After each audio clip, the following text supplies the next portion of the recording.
Hello everyone, most welcome to our channel PS TET and C TET preparation.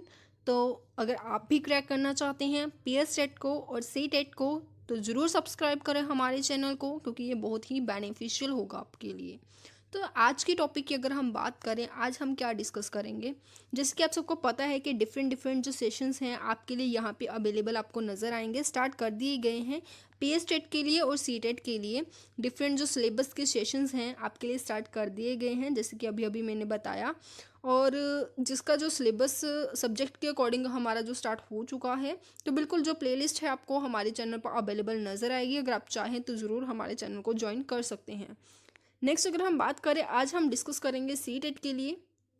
C TET का जो आपका psychology का syllabus हम start कर चुके हैं, उसकी जो 5th वीडियो है आज आपके साथ शेयर की जा रही है। इसमें हम हमारा जो सेकंड टॉपिक है जिसमें हम डिस्कस कर रहे हैं ग्रोथ एंड डेवलपमेंट, और डेवलपमेंट और लर्निंग का क्या आपस में रिलेशनशिप है। तो ये जो सब चीज़ें हम डिटेल में डिस्कस कर रहे हैं सी टेट के लिए, तो बिल्कुल उस चीज़ को कंटिन्यू करते हैं। क्लियर। और बात करेंगे कि इससे पहले अगर हम बात करें, मैं ज़रूर आपको बताना चाहूँगी कि इससे पहले हम सी टेट का और पी एस टेट का डिफरेंटली आप दोनों का इन दोनों का सॉरी डिफरेंटली जो सेशंस हैं वो स्टार्ट कर दिए गए हैं। और सी टेट में हम सबसे पहले साइकोलॉजी का सिलेबस डिस्कस कर चुके हैं कि साइकोलॉजी का सिलेबस में कौन कौन से टॉपिक्स हमको डिटेल में स्टडी करने हैं, कौन से टॉपिक से कितने मार्क्स के क्वेश्चंस कवर होते हैं, ये सब चीज़ें आपको वहाँ पे नज़र आएंगी। हर क्वेश्चन का आंसर आपको मिल जाएगा। सेकेंड अगर हम बात करें, हमारा जो फर्स्ट टॉपिक था ओरिजिन ऑफ साइकोलॉजी, वो भी हमारा कंप्लीट हो चुका है, वो भी आपको देखने को नज़र आएगा। सेकेंड अगर हम बात करें हमारा ग्रोथ और डेवलपमेंट, जिसको हम स्टार्ट कर चुके हैं, प्रीवियस वीडियो में डिस्कस कर चुके हैं बहुत कुछ, लाइक ग्रोथ क्या होता है, डेवलपमेंट क्या होता है, ग्रोथ और डेवलपमेंट में डिफरेंस क्या होता है, ऐसी बहुत सारी बेसिक सी बातें और स्टार्ट कर दी गई हैं। बायलिंगुअल आपको ये सेशन देखने को मिलेगा, हिंदी और इंग्लिश दोनों लैंग्वेजेस में। क्लियर। तो कंटिन्यू करेंगे इस चीज़ को, और आज हम कंटिन्यू कर रहे हैं हमारे इसी टॉपिक के साथ, which is growth and development, और बहुत कुछ इसमें भी हम आज स्टडी करेंगे। तो ज़रूर स्टार्ट करते हैं, कंटिन्यू करते हैं। कंटिन्यू करने से पहले आपके लिए एक इन्फॉर्मेशन है कि अगर अभी तक आपने हमें ज्वाइन नहीं किया है, इंस्टाग्राम पर फॉलो नहीं किया है, फेसबुक पेज को आपने लाइक नहीं किया है, फॉलो नहीं किया है, और टेलीग्राम जो चैनल है हमारा उसको सब्सक्राइब नहीं किया है, तो आप कर सकते हैं। जैसे कि मैंने आपको कहा, फुल सिलेबस के साथ साथ यहाँ पे आपको जो पीडीएफ्स हैं, जो नोट्स हैं, वो आपको प्रोवाइड करवाए जाएंगे। और जो पीडीएफ नोट्स आपको कैसे प्रोवाइड करवाए जाएंगे, इनके थ्रू, इनकी हेल्प से आपके पास जो पीडीएफ्स आपको सेंड की जाएंगी, नोट्स आपको सेंड किए जाएंगे, तो तीनों का जो लिंक है इसी वीडियो के डिस्क्रिप्शन में मिल जाएगा। अगर आप बाय नेम सर्च करना चाहें तो बिल्कुल सेम नेम तीनों के लिए नज़र आएगा, which is P S TET और सी टेट प्रिपरेशन। क्लियर। तो लिंक भी आपको डिस्क्रिप्शन में दे दिया गया है, अगर आप चाहें तो ज्वाइन कर सकते हैं। जैसे कि आज हम डिस्कस करेंगे कि चाइल्ड डेवलपमेंट एंड पैडागोगी के बारे में, डोमेन्स के बारे में, फिजिकल डेवलपमेंट की टाइप्स के, तो ये सब जो पीडीएफ है आपके सामने जो रिप्रेजेंट की जाएगी, वो भी आपको सेंड कर दी जाएगी टेलीग्राम चैनल में। तो अगर आप चाहें तो ज़रूर ज्वाइन कर सकते हैं। तो चलिए स्टार्ट करते हैं बिना टाइम वेस्ट किए आज के टॉपिक को। समझते हैं अच्छे से हमारे सेकंड टॉपिक को, जो रहने वाला है सी टेट पेपर 1 के स्टूडेंट्स के लिए, पेपर 2 के स्टूडेंट्स के लिए। तो देखते हैं हमारा जो टॉपिक है वो है growth and development and it's relationship with learning, जिसको हम स्टार्ट कर चुके हैं प्रीवियस वीडियो में। तो अगर अभी तक हमारा जो प्रीवियस वीडियो है अगर आपने नहीं देखा तो ज़रूर देखिए, क्योंकि अगर आपको ये नहीं पता कि ग्रोथ क्या है, जिसके लिए आपको डाउट्स हैं कि हमें कन्फ्यूज़न है कि ग्रोथ और डेवलपमेंट में क्या डिफरेंस है, इस चीज़ में हमें कन्फ्यूज़न है, तो अगर ऐसे डाउट्स हैं आपके माइंड में तो ये वीडियो अच्छे से आपको समझ नहीं आ पाएगा। तो मेरा एडवाइस यही रहेगा आपके लिए कि पहले प्रीवियस वीडियो को अच्छे से डिटेल में समझें, उसके बाद आगे कंटिन्यू करें। तो ज़रूर आज के टॉपिक को कंटिन्यू करते हैं, जिसमें हम जानेंगे सबसे पहले कि डोमेन्स और टाइप्स कौन कौन से हैं एरिया के, सॉरी डेवलपमेंट के। तो वैसे तो इस टॉपिक को, इस पॉइंट्स को हम डिटेल में डिस्कस कर चुके हैं प्रीवियस वीडियो में, बट ज़रूर रिवाइज ज़रूर करूँगी मैं, क्योंकि सबसे पहले तो जैसे कि मैंने आपको बताया कि डेवलपमेंट प्रीवियस वीडियो में भी हमने देखा था कि जो डेवलपमेंट होता है वो ऑलराउंडर होता है, हर एक तरीके का विकास उसमें इंक्लूडेड होता है। तो उसी चीज़ को हम समझेंगे। कोग्निटिव डेवलपमेंट की यहाँ पे बात की गई थी, संज्ञानात्मक विकास, मतलब हमारा जो माइंड का विकास है उसकी यहाँ पे बात की गई थी। हम कितना सीखते हैं, हम जितने हम आज हैं उससे अगर हम 2 3 4 साल बाद की बात करें तो हम बहुत कुछ सीख चुके होते हैं, हमारा मानसिक विकास बहुत ज़्यादा काफ़ी हद तक इम्प्रूव हो चुका होता है। तो ये सब चीज़ें यहाँ पे हमें देखने को मिलती हैं। मानसिक विकास भी इंक्लूडेड होता है डेवलपमेंट में। फिजिकल डेवलपमेंट हमारा जो शारीरिक विकास है, शारीरिक विकास की अगर हम बात करें, हमारी जो फिजिकल एक्टिविटीज़ होती हैं, हमारी फिजिकल हाइट कितनी है, हमारा वेट कितना है, हमारी ग्रोथ कितनी है, तो ये सब इंक्लूडेड है फिजिकल डेवलपमेंट में। सोशल डेवलपमेंट सोशल डेवलपमेंट जो होता है, हम सबको पता है कि इंसान मनुष्य एक सामाजिक प्राणी है। वो समाज के बिना नहीं रह सकता, वो सोसाइटी में रहता है, सोसाइटी से बहुत कुछ सीखता है। हम हमारी सोसाइटी में रहते हैं, हमें बहुत कुछ सीखने को मिलता है हमारी सोसाइटी से। तो उस विकास को हम क्या कहते हैं, सामाजिक विकास, सोशल डेवलपमेंट कहते हैं। लैंग्वेज डेवलपमेंट, भाषात्मक विकास, तो ज़रूर ये चीज़ भी हमें अच्छे से क्लियर है कि लैंग्वेजेस हम सीखते हैं, हम हमारी मदर टंग, हमारी जो सेकेंड लैंग्वेज है, ये सब चीज़ें इसमें इंक्लूडेड होती हैं। नेक्स्ट अगर हम बात करें फिफ्थ की, तो फिफ्थ जो हमारी टाइप है वो है इमोशनल डेवलपमेंट, भावनात्मक विकास। हम इमोशनली कितने स्ट्रॉन्ग हैं। ऐसा नहीं है कि कहीं पे दुख का माहौल है वहाँ पे हम हंसी खिलौली कर रहे हैं। तो ये सब चीज़ें कहीं ना कहीं हमारी सोसाइटी जो है, सामाजिक विकास जो है वो अलाउ नहीं करता, हमारी सोसाइटी अलाउ नहीं करती। तो ये सब चीज़ें हमें देखने को मिलती हैं। अगर बात करें तो कहीं ना कहीं इमोशनल कनेक्टेड होता है सोशल से, क्योंकि हम हमारे इमोशंस को कहाँ पे कंट्रोल करना है, कैसे रिप्रेजेंट करना है उन्हें, हम इमोशनली स्ट्रॉन्ग कितने हैं, तो ये सब चीज़ें कैसे सीखते हैं हम हमारे सोसाइटी से, हमारे फैमिली से, हमारे समाज से। क्लियर। तो ये सब चीज़ें हम इनडायरेक्टली या डायरेक्टली कहें कि इमोशनल किससे रिलेटेड है, समाज से रिलेटेड है, सोशल डेवलपमेंट से रिलेटेड है। सिमिलरली जो मॉरल होता है, हमारे नैतिक, हमारे जो मॉरल डेवलपमेंट है उसकी अगर हम बात करें तो वो भी किसके साथ रिलेटेड होता है, हमारी सोसाइटी के साथ रिलेटेड होता है। बिल्कुल। क्लियर। तो ये कुछ एरियाज थे, टाइप्स थे, जिसको हम प्रीवियस वीडियो में भी बहुत डिटेल में डिस्कस कर चुके हैं। तो इन सब की जो थ्योरीज हैं उन सबको हम देखेंगे। और एक बात कहना चाहूँगी कि अगर इनमें से हम किसी एक में भी हमें प्रॉब्लम आ रही है, फॉर एग्जांपल अगर हम फिजिकली फिट नहीं हैं तो हमारा अच्छे से, हम कोई अच्छे से लर्निंग नहीं कर पाएंगे, जिससे हमारा हो सकता है हमारा समाज सॉरी कॉग्निटिव डेवलपमेंट अच्छे से ना हो, लैंग्वेज डेवलपमेंट अच्छे से ना हो। क्लियर। तो इनमें से अगर एक भी इफेक्ट हो जाता है तो उसका जो असर है वो बाकी सब पे भी हमें नज़र आता है। तो बिल्कुल, एक इफेक्ट होगा तो बाकी सब भी प्रभावित होंगे, बाकी सभी एस्पेक्ट्स पर भी हमें फ़र्क जो है नज़र आएगा। अगर आगे बात करें बोर्ड डोमेन्स के बारे में, देखिए डिटेल में अच्छे से ओपन अगर हम बात करें, फुल डिस्कशन करें, तो हमें जो डेवलपमेंट है वो 6 टाइप की नज़र आती है, जो कि हम ऊपर डिस्कस कर चुके हैं। सबसे पहला हमने फिजिकल डेवलपमेंट के बारे में देखा था। तो फिजिकल डेवलपमेंट जैसे कि आप सबको पता है, दोबारा रिपीट नहीं करना चाहूँगी कि फिजिकल डेवलपमेंट क्या है। ग्रोथ भी इसको कहा जाता है, क्योंकि ग्रोथ में ओनली फिजिकल डेवलपमेंट भी ही, मतलब मेरे कहने का कि ग्रोथ में ओनली फिजिकल डेवलपमेंट ही होता है।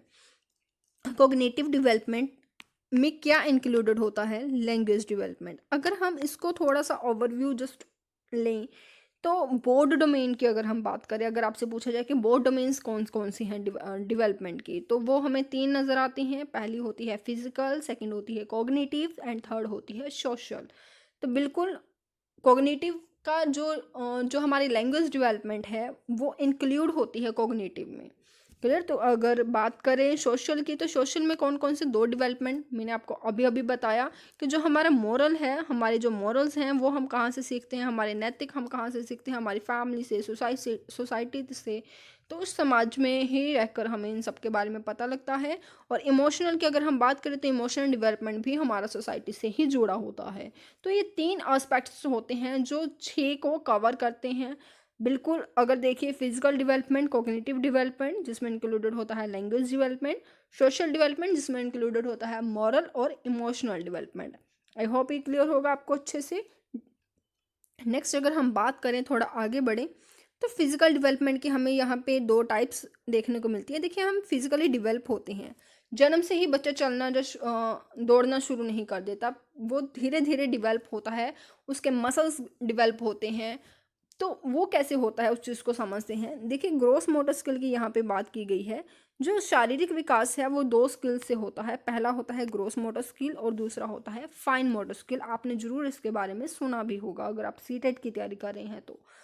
ग्रोस मोटर स्किल की अगर हम बात करें, ग्रोस मोटर स्किल मतलब बड़ी मसल्स।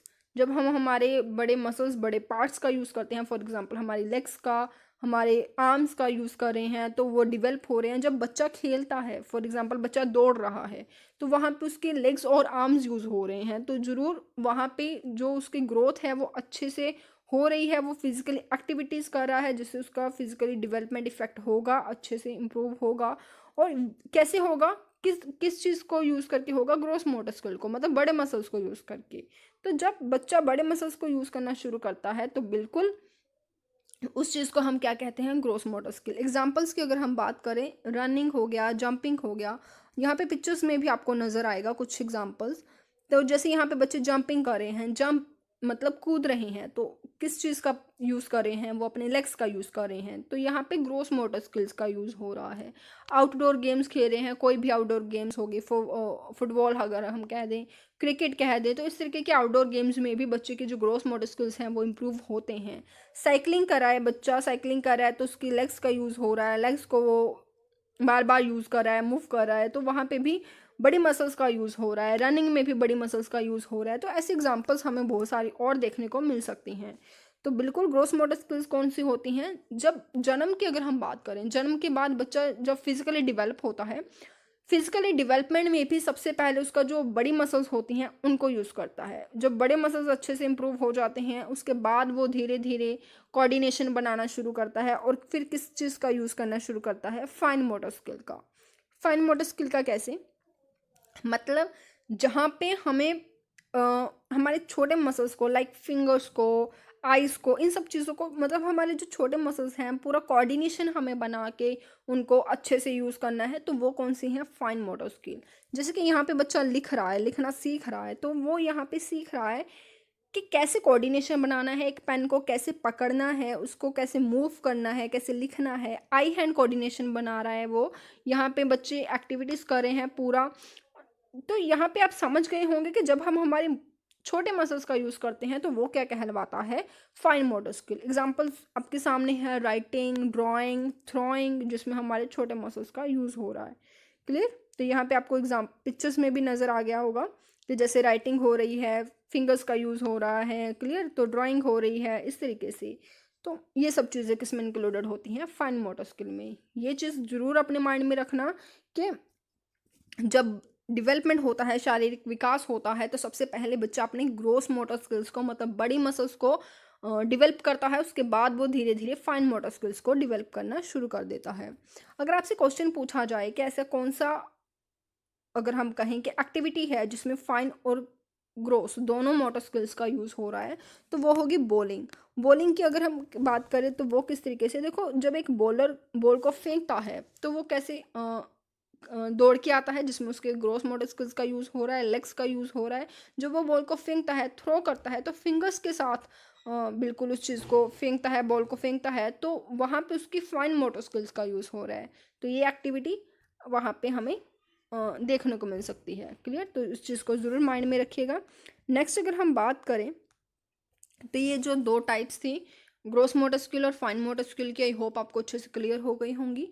नेक्स्ट हम बात करते हैं कि रिलेशनशिप क्या है डेवलपमेंट में और लर्निंग में, मतलब सीखना और विकास, इन दोनों में संबंध क्या है। छोटा सा टॉपिक है, डिटेल में देखेंगे। देखिए, learning is development that come from efforts and practice. सीखना वो है जो कहीं ना कहीं कहाँ से देखने को मिलता है, जब हम प्रैक्टिस करेंगे, एफर्ट्स करेंगे, तो हमारा विकास होगा। हमारा विकास होगा, हम एफर्ट्स कर रहे हैं, प्रैक्टिस कर रहे हैं, किस लिए कर रहे हैं, सीखने के लिए कर रहे हैं। फॉर एग्जांपल, हम कुछ सीखना चाहते हैं, कोई भी अगर हम बात करें, साइकिलिंग सीखना चाहते हैं, मैं साइकिल चलाना सीखना चाहती हूँ, तो मैं वहाँ पे प्रैक्टिस करूँगी, एफर्ट्स करूँगी, तो वहाँ पे मेरा फिजिकल डेवलपमेंट भी होगा। और अगर मैं एफर्ट्स लगा रही हूँ, प्रैक्टिस लगा रही हूँ, कुछ सीख रही हूँ, तो लर्निंग ऑब्वियस सी बात है मेरी होगी। लर्निंग के साथ साथ डेवलपमेंट भी होगा। तो कहीं ना कहीं ये दोनों एक दूसरे के साथ क्या करते हैं, इंटरेक्ट करते हैं, इंटरेक्ट होते हैं एक दूसरे के साथ, दोनों ही जुड़े होते हैं एक दूसरे के साथ। वो किस तरीके से, उसको भी समझते हैं। जैसे कि मैंने आपको बताया कि मैं साइकिलिंग करना सीखना चाहती हूँ, एक बच्चा है साइकिल चलाना सीखना चाहता है, उस चीज़ को अगर हम बात करें, अगर वो बच्चा फिज़िकली फिट नहीं है, उसका जो डेवलपमेंट है, फिज़िकली डेवलपमेंट उसका अच्छे से नहीं हुआ हुआ है, या फिर इतना बड़ा नहीं है, या फिर कुछ भी आप रीज़न मान लीजिए कि फिज़िकली उतना डेवलप नहीं है कि वो साइकिलिंग कर सके, तो क्या वो साइकिल कर पाएगा? फिज़िकली फिट नहीं है, फिज़िकली बहुत वीक है, वीकनेस है उसके अंदर, क्या वो साइकिल चलाना सीख पाएगा? जब डेवलपमेंट अच्छे से नहीं है तो वो लर्निंग कैसे कर पाएगा? तो सिंपल सी बात है, दोनों एक दूसरे से इंटरेक्ट करते हैं। लर्निंग हमारी तभी हो पाती है जब हम अच्छे से डेवलप होते हैं। क्लियर? नेक्स्ट अगर हम बात करें थर्ड की, तो ये हमें क्या देखने को मिलता है? Development take place in all aspects. देखिए, विकास हर तरीके से होता है, सभी पहलुओं में होता है, तो ये चीज़ तो हम बहुत बार देख चुके हैं, इसमें कोई भी डाउट मुझे नहीं लगता आपको होगा। फोर्थ अगर हम बात करें, मैचुरेशन सी लिमिट्स टू डेवलपमेंट। देखिए, मैचुरेशन क्या कर देता है? लिमिट्स को सेट कर देता है। जैसे कि हम एग्जांपल लें कि अगर कोई बच्चा खड़ा ही नहीं हो पा रहा है, तो क्या वो दौड़ना और चलना सीख पाएगा? बिल्कुल नहीं, क्योंकि अभी तक उसके पैर इतने मैच्योर नहीं हैं कि वो खड़ा हो सके, तो दौड़ना और चलना तो बहुत दूर की बात है। अनदर अगर हम बात करें, अगर सेकंड क्लास का एक बच्चा है, उसको अगर हम कहें कि क्वेश्चन सॉल्व कीजिए, और हमने 7th और 8th स्टैंडर्ड के उसको क्वेश्चंस दे दिए कि उसको सॉल्व करो, तो ऐसा पॉसिबल नहीं है। क्यों पॉसिबल नहीं है? क्योंकि अभी उसका जो माइंड है इतना मैच्योर नहीं हुआ है कि वो अपने से हायर लेवल्स के क्वेश्चंस को सॉल्व कर सके। जब तक वो इतना मैच्योर नहीं होगा, तब तक वो अच्छे से डेवलप नहीं हो पाएगा। तो डेवलपमेंट के लिए कहीं ना कहीं जो मैच्योरेशन है वो एक लिमिट सेट कर देती है। सॉरी, तो कहीं ना कहीं जो मैचुरेशन है वो क्या कर देती है? एक लिमिट को सेट कर देती है, जिससे क्या होता है, प्रॉब्लम हम कह सकते हैं कि अगर हम उतने मैच्योर नहीं हैं, अगर कोई बच्चा इतना मैच्योर नहीं है कि उसको नहीं पता कि कैसे राइटिंग कैसे करनी है, पेन को कैसे पकड़ना है, तो वो लिख कैसे पाएगा? कोऑर्डिनेशन उसको नहीं है, उसके हाथ इतने मैच्योर नहीं है। मतलब मैच्योरेशन क्या करती है? डेवलपमेंट के लिए एक सीमा को निर्धारित कर देती है। पहले मैच्योर होना ज़रूरी है, डेवलपमेंट उसके बाद होगा। क्लियर? नेक्स्ट अगर हम बात करें स्टेजेस ऑफ डेवलपमेंट की, तो ज़रूर इस चीज़ को देखते हैं। देखिए, स्टेजेस ऑफ डेवलपमेंट बहुत ही इम्पोर्टेंट है, इस चीज़ को जानेंगे। 2 स्टेजेस में इसको डिवाइड किया गया है, प्री नेटल और पोस्ट नेटल। प्री नेटल कौन सा टाइम होता है? जन्म के पहले का समय होता है। जब जन्म के पहले मतलब गर्भावस्था की बात की गई है, जिसमें हमें क्लियर है कि टाइम पीरियड की अगर हम बात करें तो कितना टाइम पीरियड हमें देखने को मिलता है? कुछ 280 डेज़ के नियर अबाउट। 40 वीक्स में अगर हम कहें तो 40 वीक्स होते हैं। मंथ में अगर कन्वर्ट करें तो 9 मंथ 10 डेज़ के नियर अबाउट। एग्जैक्ट नहीं होता, बट एक्सपेक्टेड टाइम यही माना जाता है। क्लियर? तो ये वो समय है जब जन्म के पहले की बात की गई है। यहाँ से क्वेश्चन बिल्कुल भी सीटेट में देखने को नहीं मिलते, इंपॉर्टेंट नहीं है, बट कवर ज़रूर करेंगे। सेकंड अगर हम बात करें, हमारा जो सेकंड टाइप होता है वो होता है पोस्ट नेटल, मतलब जन्म के बाद का समय। जन्म के बाद का समय बहुत इंपॉर्टेंट है, आपको बहुत सारे क्वेश्चन यहाँ से देखने को मिलेंगे, इंपॉर्टेंट है, डिटेल में इसको देखेंगे। देखिए, जन्म के बाद की अगर हम बात करें, आफ्टर बर्थ यहाँ पे देखा गया है। सबसे पहले हम देखेंगे इन्फेंसी पीरियड को। इन्फेंसी पीरियड कौन सा होता है? इन्फेंसी पीरियड होता है 0 से लेकर 2 साल तक का समय। मतलब 2 वर्ष, पहले 2 वर्ष होते हैं जो जन्म के बाद, वो कौन से होते हैं? इन्फेंसी पीरियड में इंक्लूडेड होते हैं। 0 से लेकर 2 साल तक का समय यहाँ पे हमें देखने को मिलता है। तो इन्फेंसी पीरियड बहुत इंपॉर्टेंट है। क्वेश्चन, पहली जो 3 स्टेजेस है ना, infancy period, childhood period, adolescence period, बहुत इंपॉर्टेंट टाइम है। बाकी जो 2 टाइप्स हैं, क्वेश्चंस आ सकते हैं, ज़रूर देखेंगे, बट इतने इंपॉर्टेंट नहीं है जितनी जगह इन तीनों की है सीटेट के लिए। तो ज़रूर इस चीज़ को देखते हैं, क्योंकि आपका जो टाइम है टीचर्स का, तो 6 to 8 आप टीच करोगे, राइट? या फिर 1st to 5th आप टीच करोगे, तो सभी के सभी स्टेजेस इसमें इंक्लूडेड होती हैं। चाइल्डहुड पीरियड की अगर हम बात करें, तो चाइल्डहुड पीरियड जो होता है वो 2 से लेके 12 साल तक का समय होता है। क्लियर? तो इसको 2 पार्ट्स में डिवाइड किया जाता है, अर्ली चाइल्डहुड और लेटर चाइल्डहुड। डिटेल में समझेंगे इनको। अडोसेंस पीरियड होता है किशोरावस्था, आप सबको इसके बारे में ज़रूर मालूम होगा। टीन एज भी इसको कहा जाता है। इसका टाइम पीरियड अगर हम बात करें 12 से लेके 18 या 19 वर्ष तक का माना जाता है। इम्पोर्टेंट है। नेक्स्ट अगर हम बात करें हमारे फोर्थ के बारे में, हमारा जो फोर्थ है वो है अडल्टहुड। मतलब 18-19 के बाद का जो समय होता है 60 ईयर्स तक का। तो वो इसमें इंक्लूडेड होता है। अडल्टहुड पीरियड, जब बच्चा एक पर्सन मैच्योर हो जाता है। ओल्ड एज की अगर हम बात करें 60 से लेके मृत्यु तक का जितना भी टिल डेथ, अगर हम बात करें टिल डेथ जितना भी टाइम होता है वो सब किस में इंक्लूडेड होता है, ओल्ड एज में इंक्लूडेड होता है। तो ये कुछ 5 टाइप्स हैं किसकी, सेकंड की, पोस्ट नेटल की। तो इम्पोर्टेंट है, सबको डिटेल में देखेंगे, पर आज हम कवर करेंगे प्री नेटल को। प्री नेटल को आज समझेंगे, कल हम कवर करेंगे पोस्ट नेटल को। देखिए प्री नेटल जैसे कि मैंने आपको बताया कि इम्पोर्टेंट है, सॉरी इतना इम्पोर्टेंट नहीं है जितना पोस्ट नेटल है, बट ज़रूर इसको देखेंगे। प्री नेटल 280 डेज़ को कवर करता है, 40 वीक्स होते हैं, 9 मंथ 10 डेज़ होते हैं। ज़्यादा डिटेल में इसको करने की ज़रूरत नहीं है, जस्ट ओवरव्यू लेंगे। इसको 3 टाइप्स में डिवाइड किया जाता है। First one is germinal.